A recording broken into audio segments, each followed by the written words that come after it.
Hello everyone, welcome back to our channel. In today's video, I'm gonna show you how to make a plan with QwenLM AI. It's a very simple and easy process, and I'm gonna guide you through how to do it. Let's get started. First of all, on your phone, head over to your preferred web browser. Once you're on your browser, search for QwenLM AI and navigate to its website.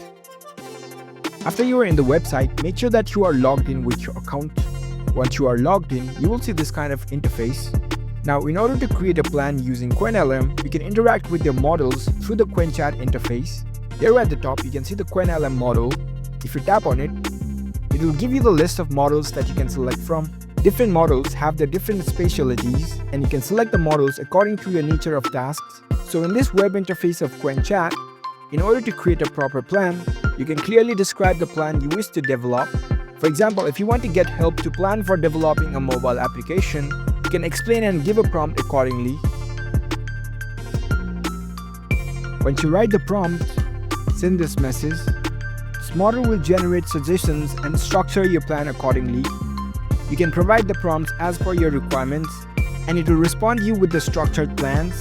So that's how you can effectively utilize QwenLM's models to develop comprehensive plans for you. If you found this video helpful, don't forget to give this video a thumbs up and subscribe to our channel for more tech tips. Thank you for watching.